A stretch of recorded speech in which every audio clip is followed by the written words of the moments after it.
ایک ہے تبلیغ تبلیغ تبلیغ تبلیغ کرتے چلے جائیے، پہنچ جائیے امریکہ تک، پہنچ جائیے جاپان تک، لیکن کسی ایک گاؤں میں بھی آپ اس نظام کو قائم نہ کر سکتے۔ دنیا کہے کہ کون سا اسلام لائے ہو ہمارے لیے، تو ہمیں پتہ نہیں بھائی، کئی کتابوں میں لکھا ہے کہ دکھا سکتے ہو دنیا میں؟ نہیں۔ یا یہ کہ کسی اور طریقے سے، ایک یہ ہے کہ اصلاح نفس کرتے چلے جاؤ، کرتے چلے جاؤ، تزکیہ کرو، لوگوں کو اندر سے بانجو رگڑو، کرتے جاؤ۔ یہ خانقاہ نظام یہ بھی دنیا میں رہا ہے، ایک کام ہے۔ لیکن محمد رسول اللہ کا کام کیا ہے؟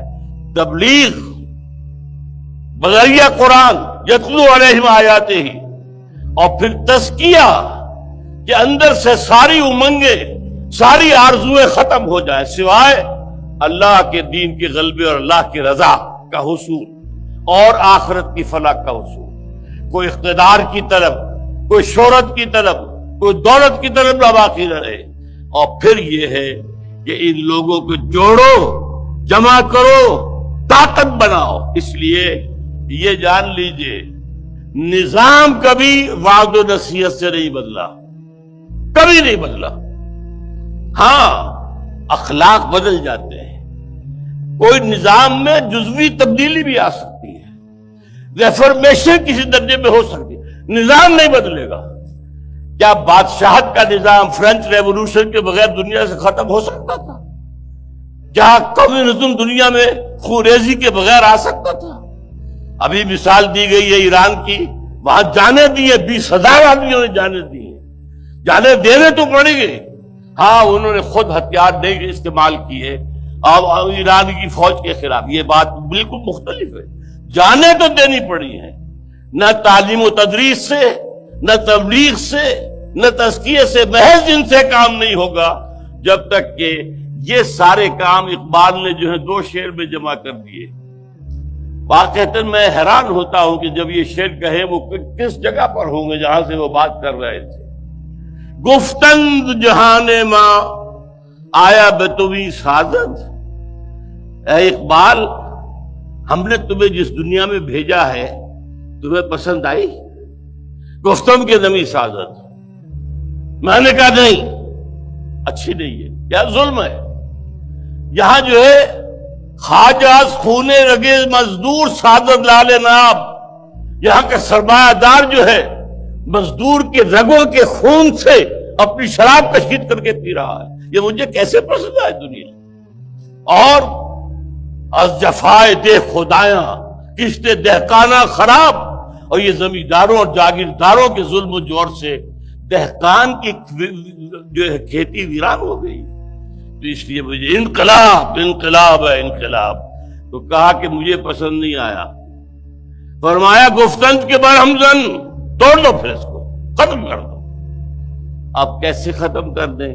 بانشہ درویشی در ساز و دمادم زن، یہ درویشی ہے، دعوت دینی ہے، کسی کو کسی راستے پہ بلانا ہے، اس پر دوست تو نہیں جما سکتے۔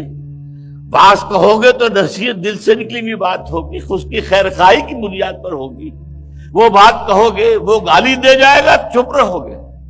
بدھ مت کے بھکشو بننا پڑتا ہے۔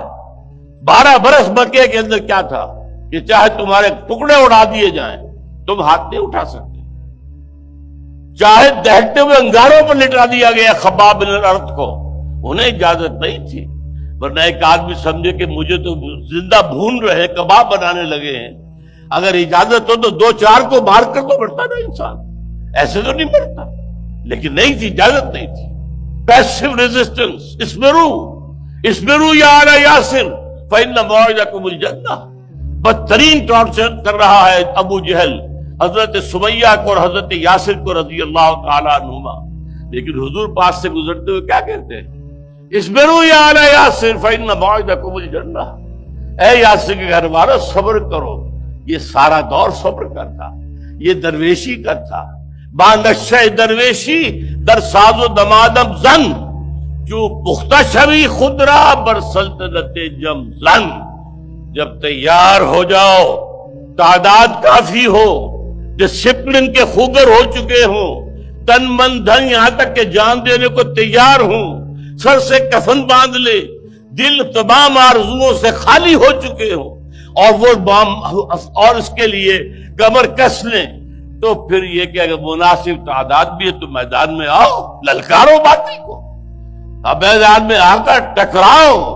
بادشاہ درویش کی در ساز و دمادم زن، چو پختہ شوی خدرا بر سلطنت جم زن، اپنے آپ کو دے مارو سلطنت جم کے خلاف۔